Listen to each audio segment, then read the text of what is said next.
ನಮಸ್ಕಾರ ವೀಕ್ಷಕರೇ, ಕರುನಾಡು.in YouTube channel ಮತ್ತೊಂದು ವಿಡಿಯೋಗೆ ನಿಮ್ಗೆಲ್ಲರಿಗೂ ಪ್ರೀತಿಯ ಸ್ವಾಗತ. ಈ ಸಂಘಟನೆಗೆ ಯಾವುದೇ ಕಚೇರಿಯೂ ಇಲ್ಲ, ಇದಕ್ಕೆ ನಿಖರವಾದ ಸದಸ್ಯತ್ವದ ಪತ್ರವೂ ಇಲ್ಲ, ಇದಕ್ಕೆ ಸೇರಲು ಯಾವುದೇ ಶುಲ್ಕವೂ ಇಲ್ಲ.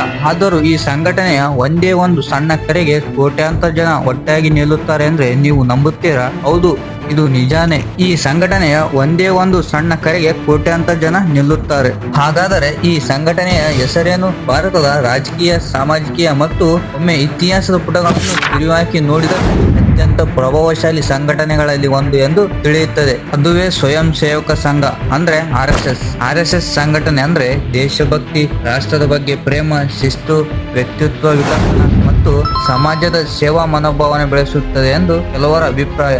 ಇನ್ನು ಕೆಲವರ ಅಭಿಪ್ರಾಯ ಕೋಮು ಗಲಭೆಗಳು ಮತ್ತು ನಮ್ಮಲ್ಲಿಯೇ ಜಗಳ ತಂದು ಇಡುವ ಸಂಘಟನೆ ಎಂದು ಕೆಲವರ ಅಭಿಪ್ರಾಯವಾಗಿದೆ. ಈ ಸಂಘಟನೆ ಮೊದಲು ಕೇವಲ 15 ಮತ್ತು 20 ಜನರಿಂದ ಪ್ರಾರಂಭವಾದ ಒಂದು ಸಣ್ಣ ಗುಂಪು ಇಂದು ವಿಶ್ವದ ಅತಿ ದೊಡ್ಡ ಸ್ವಯಂ ಸೇವಕ ಸಂಸ್ಥೆಯಾಗಿ ಬೆಳೆದಿದ್ದು ಹೇಗೆ? ಹಾಗಾದರೆ RSS ನ ನಿಜವಾಗಿಯೂ ಇದು ಹೇಗೆ ಮತ್ತು ಯಾವ ಉದ್ದೇಶದಿಂದ ಪ್ರಾರಂಭವಾಗಿತ್ತು? ಇದರ ಸಿದ್ಧಾಂತಗಳೇನು? ಸ್ವಾತಂತ್ರ್ಯ ಹೋರಾಟದಲ್ಲಿ RSS ನ ಪಾತ್ರವಾದರೂ ಏನು? ಗಾಂಧಿ ಹತ್ಯೆ ಹಿಂದೆ RSS ನ ಕೈವಾಡ ಇದೇನಾ? ಜನಸಂಘ ಮತ್ತು ಬಿಜೆಪಿ ಜೊತೆ ಇದರ ಸಂಬಂಧವಾದರೂ ಏನು?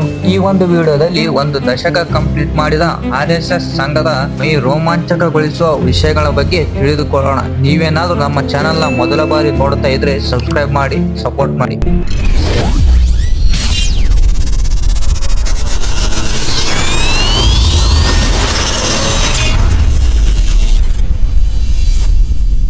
ಡಾಕ್ಟರ್ ಕೇಶವ್ ಬಲಿರಾಮ್ ಅವರಿಗೆ ಲಕ್ಷಾಂತರ ಜನಸಂಖ್ಯೆ ಇರುವ ನಮ್ಮ ಭಾರತ ದೇಶವನ್ನು ಸಾವಿರಾರು ಮೈಲಿ ದೂರದಿಂದ ಬಂದ ಕೆಲವು ಬ್ರಿಟಿಷರು ನಮ್ಮನ್ನು ಆಳಲು ಹೇಗೆ ಸಾಧ್ಯವಾಯಿತು ಎಂದು ದೊಡ್ಡ ಪ್ರಶ್ನೆ ಕಾಡುತ್ತಿತ್ತು.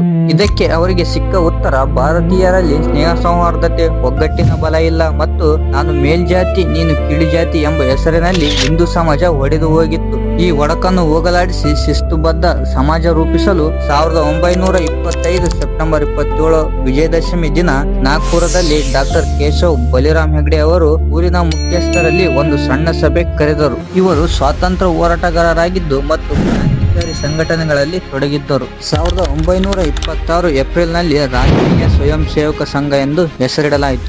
RSS ಇಂದು ಇಷ್ಟು ದೊಡ್ಡದಾಗಿ ಬೆಳೆಯಲು ಕಾರಣ ಅದರ ವಿಶಿಷ್ಟ ನಿಯಮಗಳು. ಈ ಸಂಘದ ಮೂಲ ಆಧಾರ ಸ್ತಂಭವೇ ಶಾಖೆ. ಇಲ್ಲಿ ಪ್ರತಿದಿನ ಮುಂಜಾನೆ ಮತ್ತು ಸಂಜೆ 1 ಗಂಟೆಗಳ ಕಾಲ ಸಂಘದ ಎಲ್ಲಾ ಮುಖಂಡರು ಸ್ಥಳೀಯ ಮೈದಾನಗಳಲ್ಲಿ ಸೇರುತ್ತಾರೆ. ಇಲ್ಲಿ ಯಾವುದೇ ಜಾತಿ ಭೇದವಿಲ್ಲದೆ ಒಂದೇ ಕಡೆ ಸೇರುತ್ತಿದ್ದರು. ಈ ಒಂದೇ 1 ಗಂಟೆಗಳಲ್ಲಿ ಏನೇನು ನಡೀತಿತ್ತು ಗೊತ್ತಾ?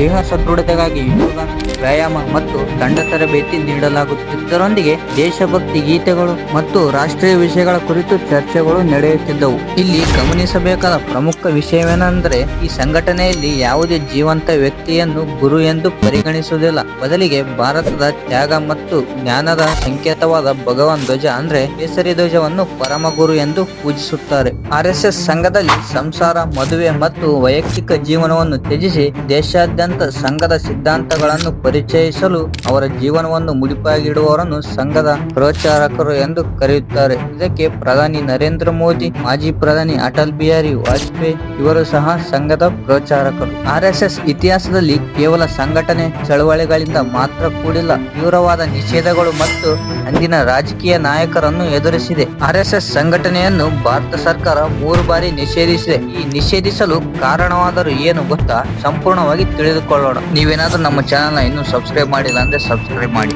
ಜನವರಿ 30, 1948 ದೆಹಲಿಯಲ್ಲಿ ಇಡೀ ಜಗತ್ತೇ ನಡುಗುವಂತಹ ಘಟನೆ ನಡೆಯಿತು. ನಾಥರಾಮ್ ಗೋಡ್ಸೆ ಅವರು ಮಹಾತ್ಮ ಗಾಂಧೀಜಿ ಅವರನ್ನು ಗುಂಡಹತ್ಯೆ ಮಾಡಿದರು. ಈ ಹತ್ಯೆಗೆ ಕೇವಲ ನಾಥರಾಮ್ ಗೋಡ್ಸೆ ಮಾತ್ರ ಸೀಮಿತವಾಗಲಿಲ್ಲ, ಆಗಷ್ಟೇ ಬೆಳೆಯುತ್ತಿದ್ದ RSS ಸಂಘಕ್ಕೆ ಪ್ರಭಾವ ಬೀರಿತು. ಏಕೆ ಗೊತ್ತಾ? ನಾಥರಾಮ್ ಗೋಡ್ಸೆ ಒಂದು ಕಾಲದಲ್ಲಿ RSS ನೊಂದಿಗೆ ಸಂಪರ್ಕ ಹೊಂದಿದ್ದರು ಎಂಬ ಮಾಹಿತಿ ತಿಳಿತು. ತಕ್ಷಣವೇ ಅಂದಿನ ಗೃಹ ಸಚಿವ ಮನುಷ್ಯ ಸರ್ದಾರ್ ವಲ್ಲಭಾಯ್ ಪಟೇಲ್ ಅವರು ಫೆಬ್ರವರಿ 4, 1948 ರಂದು ದೇಶಾದ್ಯಂತ RSS ನನ್ನು ನಿಷೇಧಿಸಿದರು. ಈ ಗಾಂಧಿ ಹತ್ಯೆಯ ಹಿಂದೆ ತೀವ್ರವಾದ ತನಿಖೆ ಮಾಡಲಾಯಿತು. ಇದರಿಂದ ಈ ಭೀಕರ ಹತ್ಯೆಯಲ್ಲಿ RSS ನ ಯಾವುದೇ ಪಾತ್ರ ಇಲ್ಲ ಎಂದು ತಿಳಿಯಿತು. 1949 ಜುಲೈನಲ್ಲಿ ಭಾರತ ಸರ್ಕಾರ RSS ಮೇಲಿನ ನಿಷೇಧವನ್ನು ತೆಗೆದುಹಾಕಿತು. ಎರಡನೇ ನಿಷೇಧ ಡಿಸೆಂಬರ್ 6, 1992 ಅಯೋಧ್ಯೆಯಲ್ಲಿನ ಜನ ಬಾಬಾ ಮಸೀದಿಯನ್ನು ಒಡೆದು ಹಾಕಿದರು. ಇದರಿಂದ ದೇಶಾದ್ಯಂತ ರಾಜಕೀಯದಲ್ಲಿ ಬಿರುಗಾಳಿ ಎದ್ದಿತು. ಕೋಮು ಗಲಭೆಗಳು ಮತ್ತಷ್ಟು ಭೀಕರವಾದವು. ಅಂದಿನ ಪ್ರಧಾನಿ ಪ್ರಧಾನಿ ಪಿ.ವಿ. ನರಸಿಂಹರಾವ್ ಅವರು ದೇಶದ ಕಾನೂನನ್ನು ಹತೋಟಿಗೆ ತರಲು ಸರ್ಕಾರ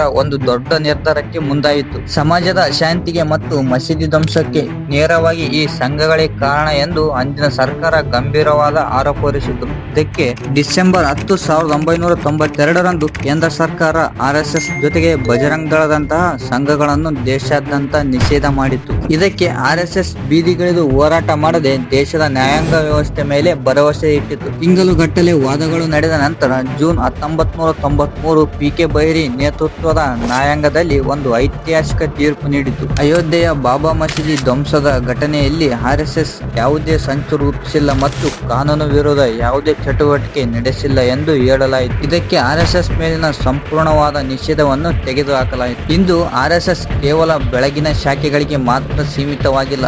ದೇಶದಲ್ಲಿ ಪ್ರಕೃತಿ ವಿಕೋಪಗಳು ಸಂಭವಿಸಿದಾಗ ಆರ್ಎಸ್ಎಸ್ ಮುಂದೆ ನಿಂತು ಕೆಲಸ ಮಾಡುತ್ತದೆ. 2001ರಲ್ಲಿ ಗುಜರಾತ್ನ ಭೂಕಂಪದಲ್ಲಿ, ಇತ್ತೀಚಿನ ಕೋವಿಡ್-19 ಮಹಾಮಾರಿಯ ಸಂದರ್ಭದಲ್ಲೂ ಮತ್ತು ಇನ್ನೂ ಅನೇಕ ಸಂದರ್ಭಗಳಲ್ಲಿ ಆರ್ಎಸ್ಎಸ್ ಸೇವಕರು ತಮ್ಮ ಜೀವನವನ್ನೇ ಲೆಕ್ಕಿಸದೆ ಕಾರ್ಯನಿರ್ವಹಿಸಿದ್ದಾರೆ. 2 ಲಕ್ಷಕ್ಕೂ ಅಧಿಕ ಉಚಿತ ಶಿಕ್ಷಣ, ಆರೋಗ್ಯ ಮತ್ತು ಗ್ರಾಮೀಣ ಯೋಜನೆಗಳನ್ನು ನಡೆಸುತ್ತಿದೆ. 1925 ನಾಗ್ಪುರದ ಒಂದು ಸಣ್ಣ ಮೈದಾನದಲ್ಲಿ ಬಿತ್ತಿದ ಆ ಸಾಂಸ್ಕೃತಿಕ ಮತ್ತು ರಾಷ್ಟ್ರೀಯತೆ ಬೀಜ ಇದು 2025-26 ವೇಳೆಗೆ ತನ್ನ ಶತಮಾನದ ಸುದೀರ್ಘ ಪಯಣವನ್ನು ಯಶಸ್ವಿಯಾಗಿ ಪೂರೈಸಿದೆ. ಆರ್ಎಸ್ಎಸ್ ಸಿದ್ಧಾಂತಗಳ ಮೇಲೆ ಎಷ್ಟು ಕೆಟ್ಟದಾಗಿ ಟೀಕೆಗಳು ಇದೆಯೋ ಅಷ್ಟೇ ಪ್ರಬಲವಾಗಿ ಭಾರತದ ಸಾಮಾಜಿಕ ಚೌಕಟ್ಟಿನಲ್ಲಿ ಬೆಳೆದಿದೆ. ಆರ್ಎಸ್ಎಸ್ ಶತಮಾನದ ಸುದೀರ್ಘ ಪಯಣ ಮತ್ತು ಅದರ ಸಿದ್ಧಾಂತಗಳ ಬಗ್ಗೆ ನಿಮ್ಮ ವೈಯಕ್ತಿಕ ಅಭಿಪ್ರಾಯ ಏನೆಂದು ಕಮೆಂಟ್ ಮಾಡಿ. ವಿಡಿಯೋ ಇಷ್ಟವಾದರೆ ಲೈಕ್ ಮತ್ತು ಶೇರ್ ಮಾಡಿ. ಇಂತಹ ರೋಚಕ ಮತ್ತು ಇಂಟ್ರೆಸ್ಟಿಂಗ್ ವಿಡಿಯೋಗಳಿಗಾಗಿ ನಮ್ಮ ಕರುನಾಡು.in ಯೂಟ್ಯೂಬ್ ಚಾನಲ್ ಅನ್ನು ಸಬ್ಸ್ಕ್ರೈಬ್ ಮಾಡಿ. ಮತ್ತೊಂದು ರೋಚಕ ವಿಡಿಯೋದೊಂದಿಗೆ ಭೇಟಿಯಾಗೋಣ.